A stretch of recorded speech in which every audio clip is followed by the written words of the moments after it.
E a gente está recebendo aqui, nesta sexta-feira, a presença dele, o cientista político Elton Guerra, que agora está com um novo desafio à frente do Avante. Meu querido Elton Guerra, primeiramente, muito obrigado por ter aceito o nosso convite para participar aqui do Máxima Notícias. Afinal de contas, o que te levou a resolver voltar para a política e à frente do Avante, dessa legenda, que é uma legenda de tamanho reduzido, mas que você tem a pretensão de torná-la maior, não é? Bom dia. Bom dia, Enio, bom dia, Jean, bom dia, ouvintes da Rádio Máxima e quem nos assiste nos meios de comunicação via internet. Eu sempre fui um militante da política, né? Da boa política. Sempre tive em partidos políticos, sempre trabalhei em projetos políticos e dessa vez eu recebi o convite da nossa presidente estadual, me convidando e me dando a missão de construir o Avante aqui em Joinville, aqui na região norte, pensando na eleição de 2026 e na eleição de 2028. O Avante do ano passado para cá, pós a eleição municipal, ele tomou um outro rumo em termos de participação social. A gente não quer mais, o Avante não quer mais ser um partido pequeno e ser olhado como um partido de aluguel, e sim ter um projeto político para Santa Catarina e que esse projeto político para Santa Catarina seja irmanado para todos os municípios no estado. Ô Elton Guerra, me diga uma coisa, sempre que a gente conversa com lideranças de partidos de menor expressão, e é o caso do Avante, eu acho que ninguém vai ficar ofendido com isso por conta do número de filiados, enfim. Uhum. A gente sempre fica com aquela sensação que talvez o partido esteja interessado, na verdade, em fazer alguma aliança que seja interessante, e não necessariamente o partido está, de fato, interessado em crescer. Uhum. Você, como cientista político, sabe melhor do que eu que isso é uma prática bastante recorrente, né? Comum. Como é que você avalia essa situação no caso do Avante? Então vamos lá, vamos fazer um recorte nacional. Hoje o Avante é um partido que tem 8 deputados federais. Recebemos, né? Nós elegemos 7 e recebemos o 8º, o Neto Carleto da Bahia, um jovem deputado que tem atuado bastante, se juntou ao Sargento Isidório, pastor Sargento Isidório, também deputado federal da Bahia. E nós passamos a ter 8 deputados. E um partido político só tem a existência dele confirmada se ultrapassar a cláusula de barreira e atingir o número de deputados. Então, nossa perspectiva nacionalmente é fazer de 16 a 20 deputados federais, e aí a gente muda o patamar, sai de um partido pequeno para um partido médio. Se nós conseguirmos 20 deputados federais, é uma boa expressão na Câmara Federal, né? E para que a gente atinja a cláusula de barreira, os partidos nas federações têm que fazer no mínimo 1,5% de cada percentual eleitoral daquela. Por exemplo, Santa Catarina a gente tem que fazer 1,5%.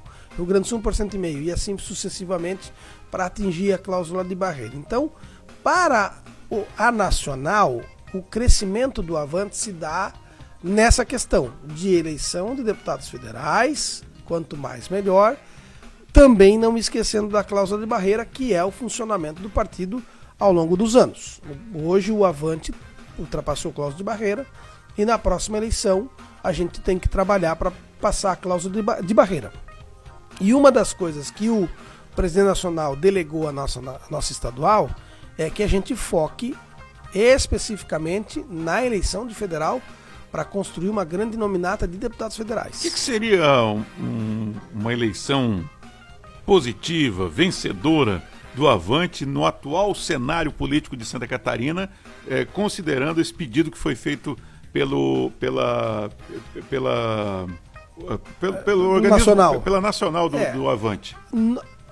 Para nós, internamente, aqui no estado de Santa Catarina, o suprassumo seria a eleição de um deputado federal. Mas a gente sabe da dificuldade tamanha que é você encontrar 17 candidatos que façam um percentual, um número de votos que atinja o coeficiente eleitoral. Qual que é o coeficiente para eleger um deputado federal hoje? Na eleição passada, eu tenho anotado aqui, se tu me permites Até porque pesquisar. será preciso fazer uma nominata muito boa para atingir esse número e para que o mais votado consiga efetivamente entrar, né? Exatamente, esse é o grande X da questão. Eu fiz um cálculo aqui, né? Eu até vou contar para vocês o cálculo que eu fiz da eleição passada de deputado, tá? Que deve ser muito semelhante na próxima. Porque eu não sei quanto que nós crescemos eleitoralmente, né? Tá aqui, eu tô com ela aqui. Em relação de deputado federal 2022, nós tivemos um comparecimento de 4.471.619 eleitores. Compareceram às urnas e votaram. Desses, em torno de quase 11%, 11%, mais de 11% votaram brancos ou nulos. O que sobrou um total de 3.977.297 votos. Divide-se pelo número de 16, que é o número de cadeiras para deputado federal. Nós temos o coeficiente eleitoral de 248.582. Então, para eleger um deputado federal, os 17 membros terão que fazer 248.582 votos. Tem que ser uma legenda muito bem pensada. Nós então temos uma média de 14.523 votos. Então, quer dizer, temos que ter 17 nomes que façam 15 mil votos. E o ouvinte da Máxima e o internauta que está acompanhando a gente agora deve estar se perguntando, aquele que não é tão familiarizado com as siglas, afinal de contas, o Avante ele é um partido mais alinhado com a esquerda, com a direita, com o centrão. Como é que o Avante está inserido nessas diferentes correntes políticas do Brasil hoje? O Avante é um partido de centro, né? Hoje nós temos deputados federais que são pró-governo federal e outros que são oposição. E nem por isso há confusão, há briga. O importante é a gente estar sempre à frente. Mas a Nacional está orientando ficar com Lula ou Bolsonaro, caso ele seja candidato? Não existe orientação. Né? Não existe essa orientação, até porque a gente não sabe qual é o cenário político para a próxima eleição. Né? A gente não sabe quem são os candidatos, quais são os players do jogo nacional. Né? Então a gente está até aguardando qual vai ser o caminho que o partido vai seguir nacionalmente. Mas isso nada impede que aqui no estado a gente tenha uma outra conduta. Até porque... Falando em estado, me permita lhe interromper, outro dia eu vi em algum lugar que você esteve prestigiando o lançamento da pré-candidatura do prefeito de Chapecó, João Rodrigues, ao governo do estado. Por outro lado, ouvi dizer que o Avante não descarta uma aproximação também com o PL. O que há de verdade nisso? Pode haver um plano C ou um D? O que vocês estão trabalhando nesse momento, pensando em eleições para o governo do estado e para o Senado no ano que vem? Pode ter um plano E, né? Eu não descarto. Eu me limito a perguntar. Pode ter um plano E, um plano E de Elton Guerra, quem sabe, né? Quem sabe. Mas assim, hoje eu tive lá, a executiva teve lá, a gente foi convidado oficialmente pelo prefeito para prestigiar, a gente foi fazer uma visita de cortesia, vimos lá que o prefeito é muito forte na região oeste, mas nós temos também uma análise que ele precisa melhorar muito na região litorânea, na região do Planalto, na região sul. Não sei a que ponto o Clésio Salvaro vai ajudá-lo lá na região sul, eu acho que vai ajudar bastante, porque o Clésio é muito forte. Tira uma dúvida para mim, o prefeito de Joinville, Adriano Silva, assinou um documento qualquer aí, há algum tempo, com o PSD, né? Eu lembro que foi um documento que foi amplamente divulgado, com orgulho pelo Novo, que até então não fazia coligações, mas mudou a sua filosofia naquele momento e fechou com o PSD. A gente deve presumir que o Adriano, então, estará com o João Rodrigues nas eleições, porque recentemente eu vi uma aproximação muito grande do prefeito Adriano Silva com o governador, recentemente em evento de entrega de recursos para a região. Esse é um problema sério, porque quem tem o dinheiro e a senha do cofre é o governador, né? Não é o João Rodrigues. O que eu fiquei sabendo, assim, por cima, é que o Novo tá meio rachado. Um povo quer ir com o João, outro povo quer ir com o Jorginho. E essa divisão existe no Avante. Tem uma turma que quer ir com o João, tem outra turma que quer ir com o PL. Mas, como eu te falei, tudo pode acontecer. E aí a gente está estudando internamente a possibilidade de ter, sim, um candidato a governador. Até porque, na nossa avaliação, tem essa lacuna. Vai ter... O Avante pode ter um candidato ao Pode. governo e ao Senado? Pode. Nós podemos ir com uma chapa completa. Uhum. Nomes nós temos. E tem pessoas querendo se filiar. E como é que a gente pode descartar que essa entrevista que você está concedendo aqui não seja simplesmente uma estratégia política utilizada justamente para tentar uma aproximação mais vantajosa? E quando eu falo vantajosa, é do ponto de vista político, obviamente. Né? Quando se fala em vantajosa, é discussão de cargos, secretarias, enfim, fazer parte do governo. Claro. Né? Como é que a gente pode descartar isso? O que é normal, isso, sim, numa coligação acontecer. Né? Hoje, o Avante tem pouco a oferecer. Nós temos um diminuto tempo de TV e de rádio. Vamos ter uma nominata de deputado estadual e deputado federal, que é o que brilha os olhos de qualquer candidato a governador. Porém, para brilhar os olhos, essa nominata tem que ser uma nominata boa, competitiva, onde a gente vai eleger um deputado estadual, onde a gente vai beliscar a eleição de um deputado federal. Tudo isso é construção. E é como eu te falei, Enio, nós estamos construindo, nós estamos trabalhando na construção de filiação de pessoas, de renovação de nossos quadros, renovação das nossas ideias. E o nosso objetivo é crescer. Crescer enquanto partido. Talvez esse passo grande de ir a governo do Estado não dê certo, porque esbarramos em N situações, e uma delas é a estruturação financeira. Né? Então talvez esse crescimento de lançar um candidato a governador, talvez a gente tenha que abortar nessa eleição para buscar lá na próxima. Mas, como a gente está vendo essa divisão dos dois campos aí da direita, e a gente não vê nenhum, e a esquerda também está esfarelando, abre uma possibilidade de um partido de centro, novidade, com ideias diferentes, com ideias audaciosas, correr numa esteira e ser bem votado. Agora, deixa eu pedir ao cientista político Elton Guerra colocar a bandeira do Avante na gaveta um pouquinho e aproveitar esses nossos últimos minutos aqui para eu tirar uma dúvida. São favas contadas? Porque eu acho que não é nenhum desrespeito dizer que o Avante hoje, no cenário atual, ele não está na briga para ganhar o governo do Estado. Embora pode aparecer um fato novo, né? Que o diga o ex-governador, né? O coronel... Não, mas mas esse foi numa onda. Mas eu vou buscar um do Rio Grande do Sul, Germano Rigoto. Sim, né? Ninguém garante que não venha uma onda nova, vai saber, pode, né? Mas vamos descartar isso. Considerando um cenário mais estável, a gente pode dizer que são favas contadas, é Jorginho com João Rodrigues, o PT, que tem muita rejeição em Santa Catarina, tem chance de ir ao segundo turno como da última vez? Como é que você avalia, para a gente concluir essa nossa conversa, esse cenário para o governo do Estado? Eu acho que o PT vai se preocupar mais em eleger algum senador de Santa Catarina, né? Até porque vai ser mais difícil, o número de candidatos da direita vai reduzir.